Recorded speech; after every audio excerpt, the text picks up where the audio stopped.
Okay guys, dito ulit tayo. Isang Bluetooth speaker. Ayan siya guys. Ang tatak nito is Brodo BTS 1927. Ayan guys ang tatak. Brodo speaker. Bali bago pa to. At tika muna tatanggalin natin sa karton. Bago pa to guys, at sabi ng may-ari 1 month pa lang to sa kanila eh. Yan ang tatak nya, Brodo. Usually guys, ang speaker na to magandang klaseng speaker to, gandang Bluetooth speaker. Kaya lang ang naging problema nito, 1 month pa lang sa kanila. Ang charging nito is 5 volts lang. Yan, 5 volts lang. Kaya lang dahil rechargeable siya, nalubat. Ang ginawa ng may-ari, yung pamangkin niya, dito sa 5 volts na to na charging port, pinutol yung wire. At ayan o, bali ground plug yan guys eh. Pinutol ang wire, linagyan ng plug papuntang kuryente, outlet, sinaksak, at sumabog to guys. Putok-putok yung ano nito, putok-putok yung board. Ngayon, instead na i-repair ko pa guys yung board, hindi na, mas mahihirapan pa ako doon. I-convert na lang natin to sa isang Bluetooth amplifier na. Bali tatanggalin natin to, papalitan natin ng mukha. Okay guys, watch lang kayo para makita nyo paano ko ito i-convert. Co-convert natin to sa ibang amplifier na. Okay guys, antay lang kayo, wait lang. Okay guys, ayan, para makita nyo yung loob nito. Ganyan lang siya guys.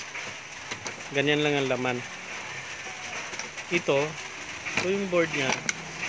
Pinantanggal ko na yung mga ibang pyesa. Ito dito guys, putok-putok to dito.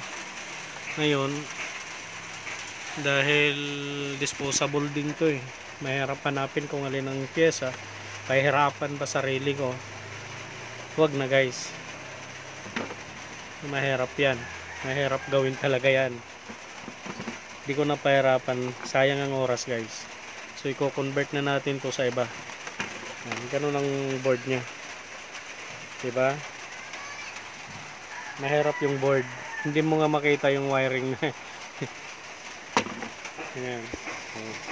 See, kita nyo itong side na to dito guys, nandyan yung mga pyesa, putok-putok yan, sunog yan.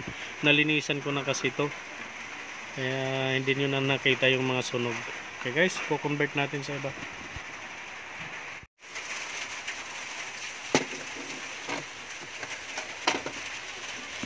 Ito guys, nabili natin to sa online. Ito, yan o, kita nyo.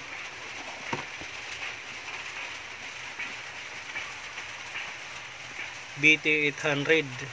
Yan. Yan ang i-convert nya guys. Di hamak naman siguro, baka mas malakas pa to kaysa dito. Kaysa dito guys. Malalaman natin to pag nakabit na. At para malaman nyo rin kung gaano kaganda yung ampli na to na ikakabit ko. Okay. Ngayon, ang gagawin natin, bali bubutas tayo kasi ito, para mag-fit to, kailangan butasan natin to dito guys. Tanggalin na natin tong part para may salpak natin yan. Okay.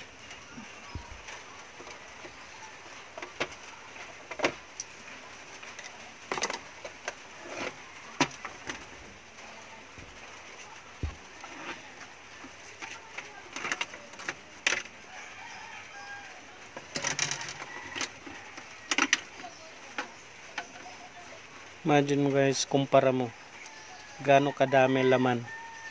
Ito ang ipapalit ko at ito ang original nya, diba guys? Laman pa lang malaki na pinagbago, malaki pinagkaiba. Okay guys, ngayon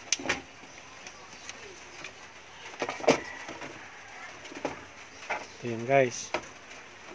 Ngayon, bubutasan ko muna guys. Hindi ko na mapapakita kasi plastic lang naman to.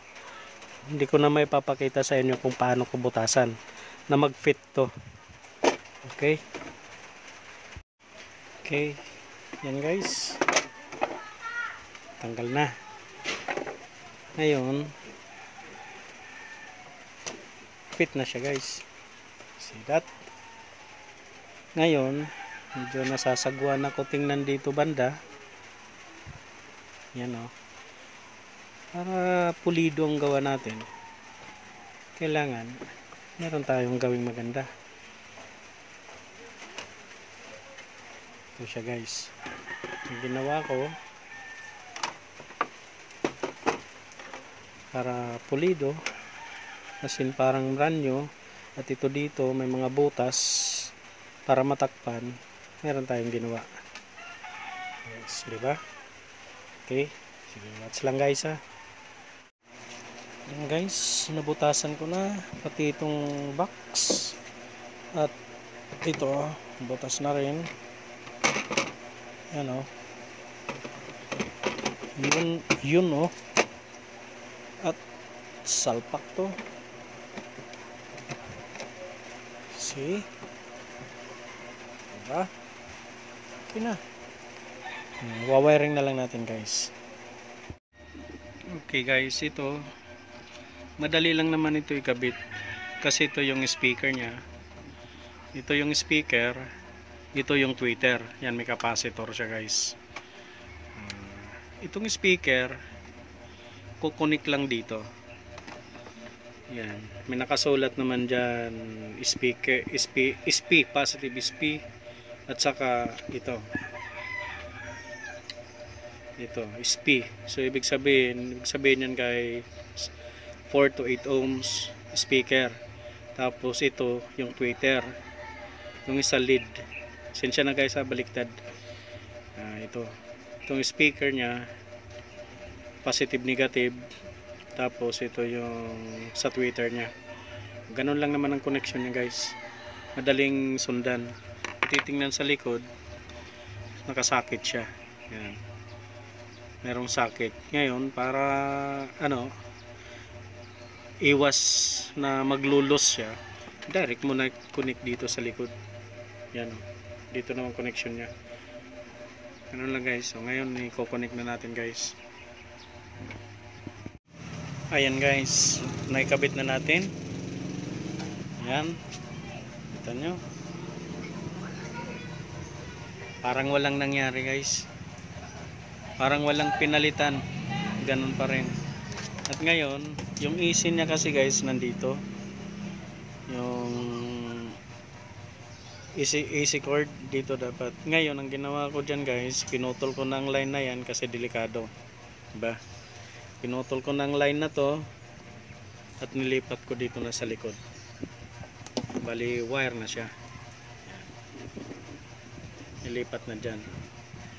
Ayan guys, ayun, ititesting na natin.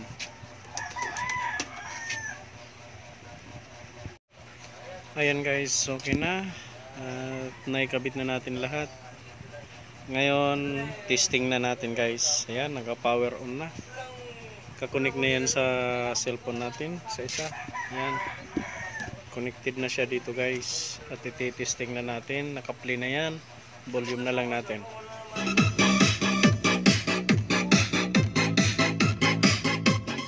Malakas guys. Malakas pa lang ang ampli na to. BT800, ECDC BT800, bus power, maganda nga, malakas nga guys, malakas ang ampli na to. Ngayon to guys, ito dito display na lang to, yung mga Kenya, pero parang walang nagbago sa guys, parang walang nangyari lang. Okay siya lahat, function na siya. Yan, isa pa, isang bagsak. Subukan natin guys ito do.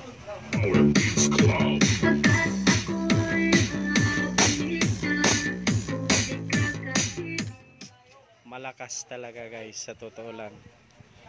Kung ang lakas niya ng original, mas malakas to.